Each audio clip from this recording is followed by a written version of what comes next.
রেখার ছায়াসঙ্গীর গলায় আক্ষেপের সুর। বিজেপি ছেড়ে পুরনো ঘরে ফিরছে সন্দেশখালীর প্রতিবাদীরা। সমাজ মাধ্যমে পোস্ট করে ক্ষোভ উগরে দিলেন পিয়ালি দাস। আমাদের সঙ্গে টেলিফোন লাইনে রয়েছেন আমাদের প্রতিনিধি সঞ্জিত চক্রবর্তী। সঞ্জিত, ঠিক কি অভিযোগ তুলছেন তিনি? দেখো, 2024-এ যে লোকসভা নির্বাচনের সন্দেশখালী বারবার যে আন্দোলন দেখেছে গোটা দেশ, সেই রেখাপাত্র একেবারে ডানাত বা রাজঙ্গি বললেই হয়, যে পিয়ালি দাস ওরফে মাম্পি, তিনি কিন্তু এবার 26-এ বিধানসভার কোনো জায়গায় তিনি প্রার্থী পদ পাননি।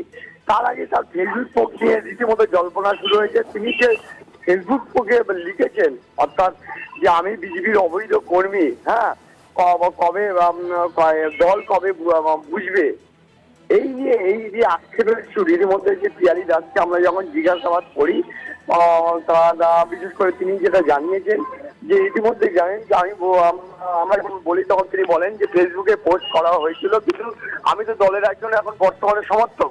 দল যদি মনে করে আমাকে কাজে লাগাতে পারে, নাহলে বাড়িতে বসে থাকবো। এই যে আক্ষেপের সুর, বারবার কিন্তু পিয়ালির নাম উঠে এসেছিল কোনো একটা বিধানসভায় তিনি বিজেপির পদপ্রার্থী হবেন, কিন্তু সেই জায়গায় দল তাকে প্রার্থী করেনি। সেই জায়গায় কোনো একটা আক্ষেপ, এমনকি তিনি প্রতিবাদীদের কথা বলতে গিয়ে তিনি বলেছেন যে সন্দেশখালী আন্দোলন ছিল স্বতঃস্ফূর্ত, সব রাজনৈতিক দল মিলে স্বতঃস্ফূর্ত আন্দোলন করেছিল। এখন সেই প্রতিবাদীরা কিন্তু তৃণমূলের যে যার ঘরে ফিরছে, অর্থাৎ ফিরে যাচ্ছে, তৃণমূলের ঘরে ফিরছে।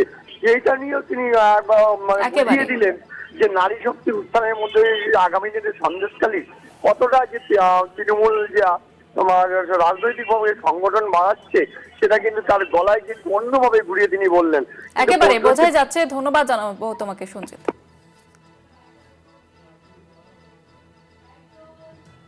সিদ্ধান্ত দল নিশ্চয়ই চিন্তা ভাবনা করে ওনাকে ওই জায়গায় পাঠিয়েছে।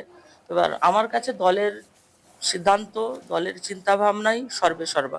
দলের সিদ্ধান্ত দল নিশ্চয়ই চিন্তা ভাবনা করে ওনাকে ওই জায়গায় পাঠিয়েছে। এবার আমার কাছে দলের সিদ্ধান্ত, দলের চিন্তা ভাবনাই সর্বেসর্বা।